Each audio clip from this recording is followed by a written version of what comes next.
In this video, I'm going to show you how I made these modular river pieces for tabletop wargames or RPGs.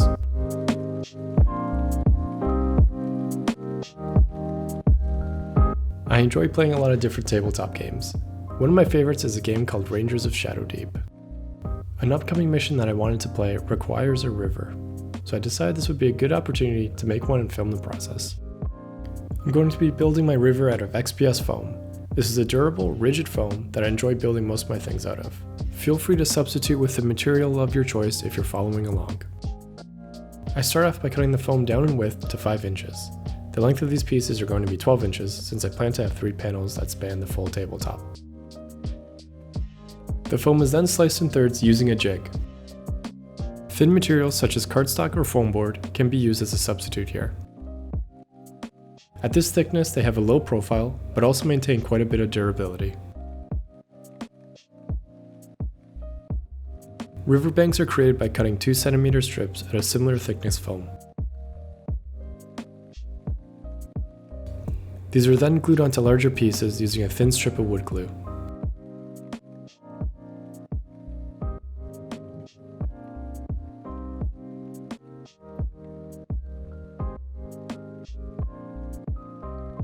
Once dried, I fill the gaps with spackle.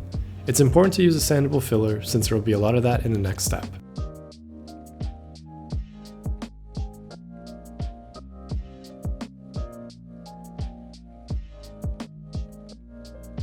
I make sure this is completely dried before moving on.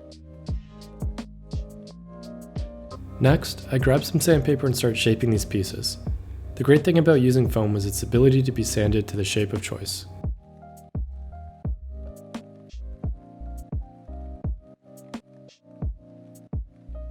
Quick safety tip: wear proper protection if you plan on sanding XPS foam indoors. You don't want to be breathing in this pink dust. Next up is adding texture to the riverbanks. Watered down PVA glue is spread across all the areas I want there to be sand.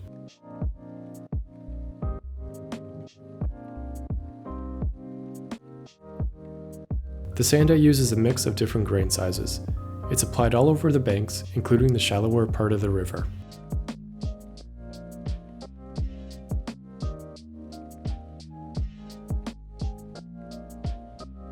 I avoid putting sand in the middle of the river since I want this to look like deep water.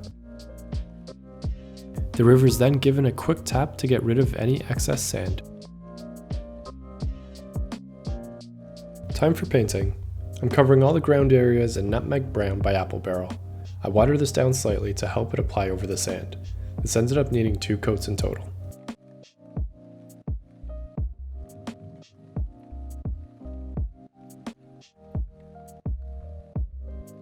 I base coat the riverbeds using black. This will be a great starting point for the rest of the colors.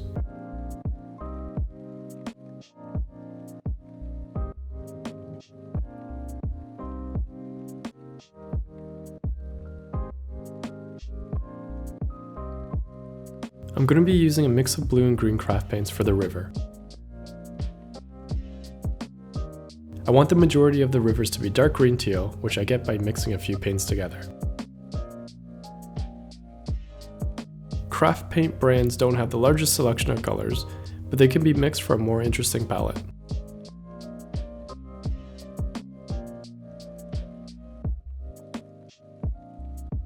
A darker blue is painted down the middle of the river to give it the illusion of depth.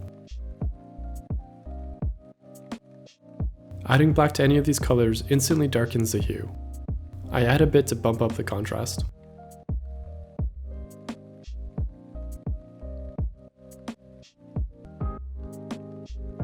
Working with these colors while wet allows them to be blended together.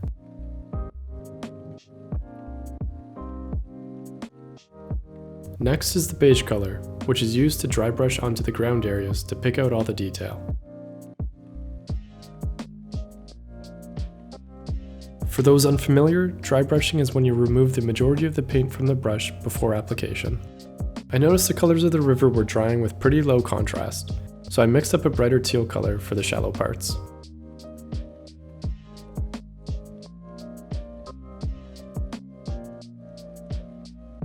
Next, I mix up a brighter midtone to create a gradient, and blend the lighter teal into the rest of the river.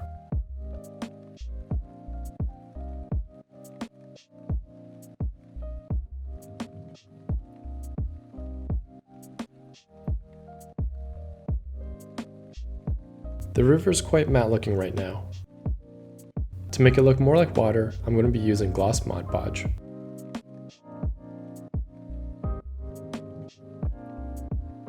I apply this to all panels as a single coat.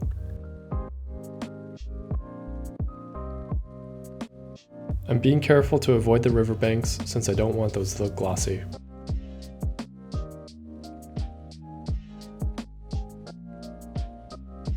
Before the Mod Podge is dried, I use my airbrush to simulate water ripples.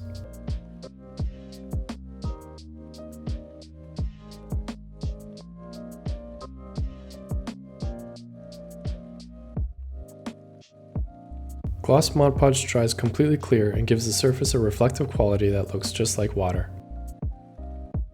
I decided that I wanted a second coat of Mod Podge, and this time I applied it quite thickly. Instead of using an airbrush, I stippled this on directly with my brush, saving time.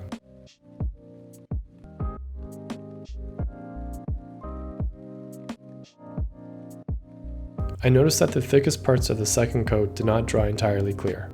I embraced this accident since it gave the effect of rushing water. For the ground foliage, I'm going to be using Flock from Woodland Scenics. PVA glue is applied in a scattered way since I want some of the ground to show through.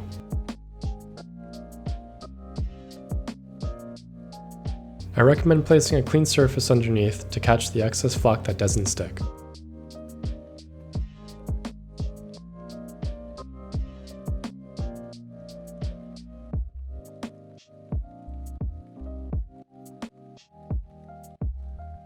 I give the panel a quick tap to get rid of any excess.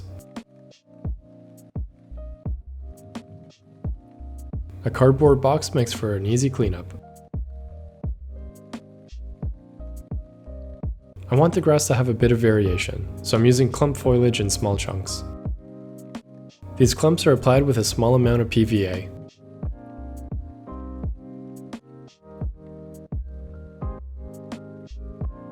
I'm going to be adding grass tufts to the shallow portions of the rivers. Currently these are too large for what I want to use them for, so I cut them in half. They're then applied to the river using a small dab of super glue.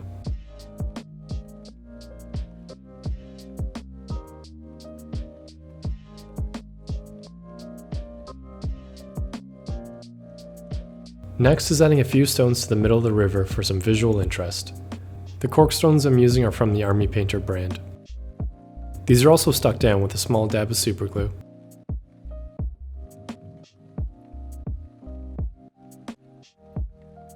Finally, they're painted grey to look like stone. I wanted a straight river to divide my tabletop evenly, but the techniques in this video can be easily applied to any shape of river. And that wraps up this video. If you enjoyed it, make sure to hit the like button and subscribe to the channel for future hobby content. Thanks, and I'll see you guys next time.